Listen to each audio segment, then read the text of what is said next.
Hello friends. आज हम बात करने जा रहे हैं एक बेहद गंभीर और संवेदनशील विषय पर, कफ सिरप से हुई बच्चों की मौत के मामलों पर। अभी हाल ही में राजस्थान और मध्य प्रदेश में कई बच्चे कफ सिरप पीने के बाद बीमार पड़े और कुछ ने अपनी जान गंवा दी। यहाँ तक कि कुछ डॉक्टर्स जिन्होंने उसी कफ सिरप की टेस्टिंग के लिए उसे पिया, वो भी बीमार हो गए।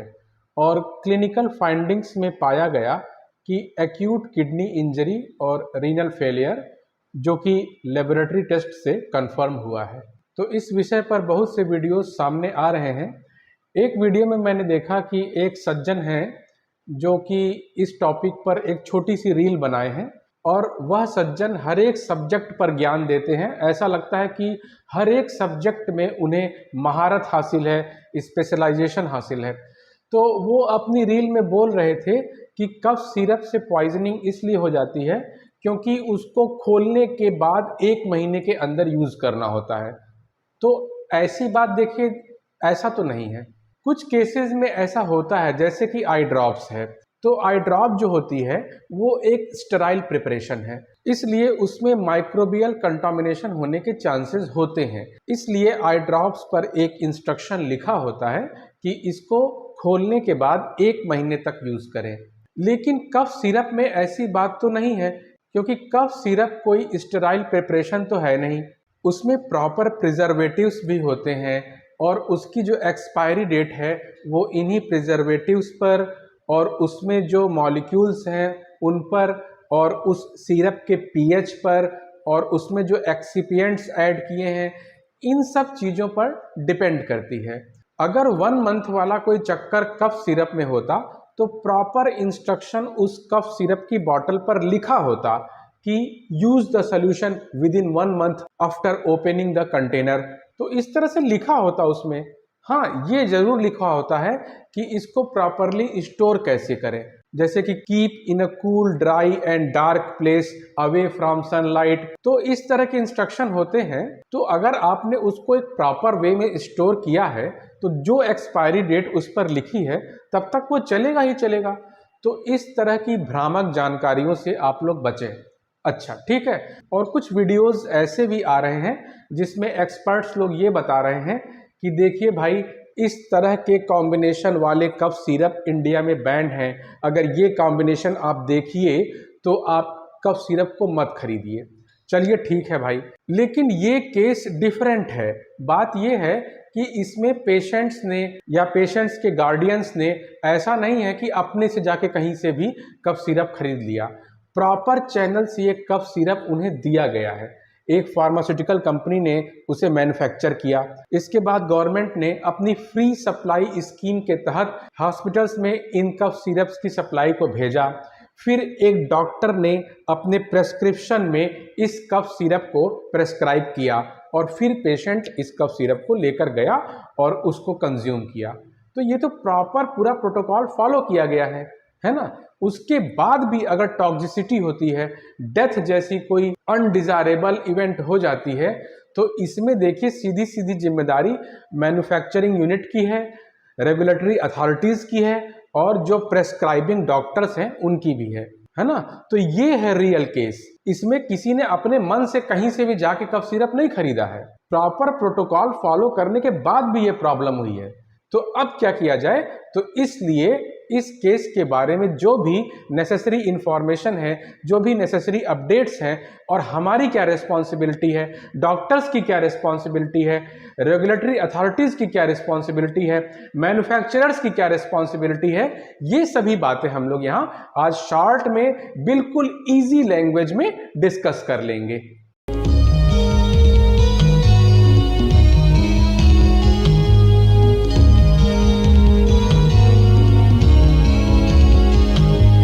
ठीक है भाई। हाँ, तो देखिए, जब बच्चों की डेथ हुई तो जांच की गई इन कफ सिरप्स के सैंपल्स की।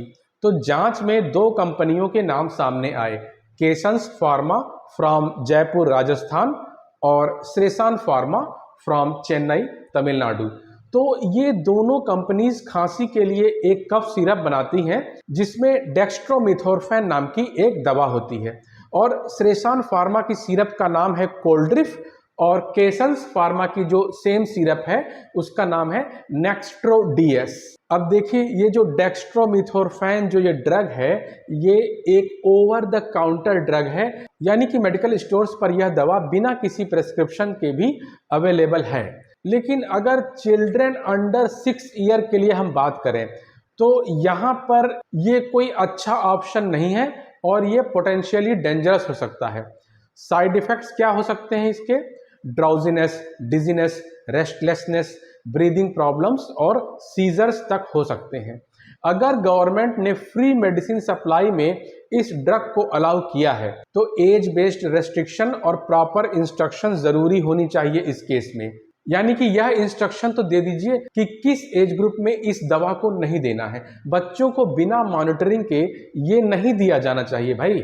और देखिए मेडिकल साइंस के अनुसार अगर एकदम ऑथेंटिक बात करें तो छोटे बच्चों को कफ सिरप नहीं देना चाहिए, क्योंकि देखिए जो चिल्ड्रन की जो कफ होती है वो यूजुअली कोई ऐसी सीरियस प्रॉब्लम नहीं होती है और सेल्फ लिमिटिंग होती है। कफ सिरप्स में सीडेटिव इफेक्ट्स वाली दवाएं भी होती हैं जो कि छोटे बच्चों के लिए ठीक नहीं है। And most importantly small children में स्वलोइंग रिफ्लेक्स ठीक से डेवलप नहीं होती है, पार्टिकुलरली उन चिल्ड्रन में जिनको कोई न्यूरोलॉजिकल या डेवलपमेंटल प्रॉब्लम हो। ऐसे में बच्चा सिरप को स्वलो करने की बजाय इनहेल कर सकता है और इस प्रकार से सिरप पहुंच जाएगा उसके लंग्स में और फिर तो हो सकता है एस्पिरेशन निमोनिया।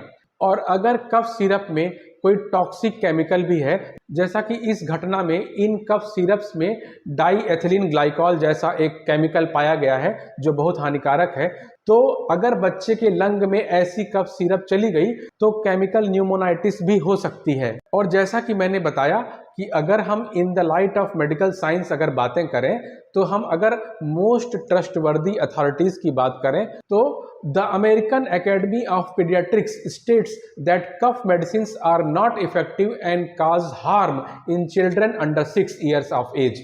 मोरओवर अगर इस घटना की बात करें, बेसिकली 4 साल से भी ज्यादा छोटे छोटे बच्चों को ऐसी कफ सिरप प्रेस्क्राइब नहीं करना चाहिए। ठीक है, तो अब शॉकिंग फैक्ट सुनिए।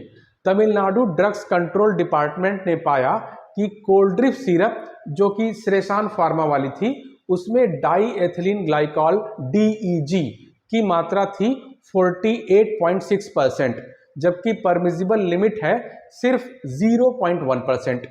और ये जो DEG है ये एक सस्ता इंडस्ट्रियल सॉल्वेंट है जो कि कभी भी दवा में तो नहीं होना चाहिए। कुछ मैन्युफैक्चरर्स क्या करते हैं कि अपनी प्रोडक्शन कास्ट को कम करने के लिए ग्लिसरीन या प्रोपिलीन ग्लाइकॉल जैसे अच्छे वाले सॉल्वेंट की जगह ये सस्ता वाला और जहरीला DEG इस सॉल्वेंट की इलीगल मिक्सिंग कफ सिरप्स में कर देते हैं।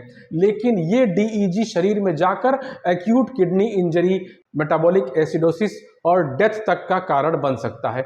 और इस पूरे प्रोसेस में कुछ दिनों से कुछ हफ्तों का समय लग सकता है। इसीलिए जिन बच्चों ने जुलाई की शुरुआत में इस सिरप को लिया था अब जाके अक्टूबर में उनकी डेथ हो रही है। और यही DEG पाया गया कोल्ड्रिफ कफ सिरप के बैच नंबर SR13 में। Yes, batch number SR13। इस इंसिडेंट के बाद श्रेयसन फार्मा की फैक्ट्री में 39 क्रिटिकल और 325 मेजर वायलेशंस अलग से पाए गए। इसके बाद तमिलनाडु ड्रग्स कंट्रोल डिपार्टमेंट ने श्रेयसान कंपनी का लाइसेंस सस्पेंड कर दिया, उनकी सभी दवाओं के प्रोडक्शन पर रोक लगा दी, कोल्ड्रिफ सिरप पर स्टेट वाइड बैन लगा दिया और स्टॉक मार्केट से इसे रिमूव कर दिया। और मध्य प्रदेश सरकार ने भी श्रेयसान फार्मा के सभी प्रोडक्ट्स पर स्टेट वाइड बैन लगाया है। और मल्टी डिसिप्लिनरी एक्सपर्ट्स अभी भी क्लिनिकल और इन्वायरमेंटल सैंपल्स का एनालिसिस कर रहे हैं। पब्लिक को एडवाइस दी गई है कि कोल्ड्रिफ सिरप का यूज बिल्कुल ना करें और अगर ये सिरप उन्हें कहीं दिखाई दे, अगर ये कहीं उपलब्ध हो तो तुरंत रिपोर्ट करें। दूसरी ओर अब बात करते हैं केसन्स फार्मा की। तो केसन्स फार्मा का जो सेम सिरप जो डेक्स्ट्रोमिथोर्फैन वाला जो सिरप था जिसका नाम नेक्स्ट्रो डीएस है, उस सिरप का भी सैंपल टेस्ट किया गया तो उसमें तो ये जो DEG वाला खतरनाक केमिकल था ये नहीं पाया गया, लेकिन हो सकता है कि टेस्ट किए गए सैंपल्स दूसरे बैच के हों, ये बात भी हो सकती है, क्योंकि यहाँ भी डेथ का रीज़न किडनी फेलियर ही पाया गया है। एंड मोर ओवर पिछले 2 सालों में ये जो कंपनी है केसन्स फार्मा, ये 40 बार क्वालिटी टेस्ट में फेल हो चुकी है ऑलरेडी, फिर भी इसे बार बार टेंडर प्रोसेस में वापस आने की अनुमति दी गई और बार बार ये कंपनी दवाएं बनाती गई, लॉन्च करती गई, यानी कि रेगुलेटरी सिस्टम खुद सवालों के घेरे में है। राजस्थान गवर्नमेंट ने एहतियात के तौर पर केसन फार्मा की सभी 19 दवाओं के वितरण पर रोक लगा दी है। राजस्थान सरकार ने स्टेट ड्रग कंट्रोलर राजा राम शर्मा को सस्पेंड कर दिया गया है, यह आरोप लगाते हुए कि उन्होंने अपने फायदे के लिए कंपनी पर दबाव बनाया और ड्रग क्वालिटी स्टैंडर्ड्स को कंप्रोमाइज करवाया। इसीलिए यह मामला सिर्फ एक कंटामिनेटेड बैच का नहीं है, बल्कि सिस्टमिक दोष है और रेगुलेटरी फेलियर का भी प्रतीक है। अब बात करें जनता के लिए सबसे जरूरी हिस्से की, यानी कि अगर आपके घर में वही ब्रांड या उसी बैच की कफ सिरप है तो बिल्कुल यूज ना करें, बोतल को सील्ड कंडीशन में ही अपनी लोकल हेल्थ अथॉरिटी को दे दें। अगर किसी बच्चे में वॉमिटिंग, कम पेशाब, तेज सांसें या बेहोशी या थकान जैसी कोई इस तरह की चीजें दिखें तो तुरंत अस्पताल जाएं और सिरप की बोतल अपने साथ लेकर जाएं। तो देखिए मित्रों, यह घटना हमें सिखाती है कि ड्रग क्वालिटी एश्योरेंस कोई पेपर वर्क नहीं है, सिर्फ यह सीधे सीधे जन सुरक्षा से जुड़ा एक विषय है। इसलिए ड्रग टेस्टिंग के हर एक स्टेप पर गाइडलाइंस और ट्रांसपेरेंसी का पालन होना बिल्कुल कंपलसरी है, क्योंकि विज्ञान और ईमानदारी ही पब्लिक ट्रस्ट की एक नींव है, फाउंडेशन है। इसीलिए जागरूक रहें, दूसरों को सतर्क करें और सच्चाई को समझें, ताकि किसी और बच्चे की जान सिर्फ एक टॉक्सिक कफ सिरप की वजह से न जाए। So these were the important and essential piece of information about this very tragic case, and soon I will be back with the next updates regarding this case and also with new important and interesting topics. So stay vigilant, informed, fit and stay connected. Thank you.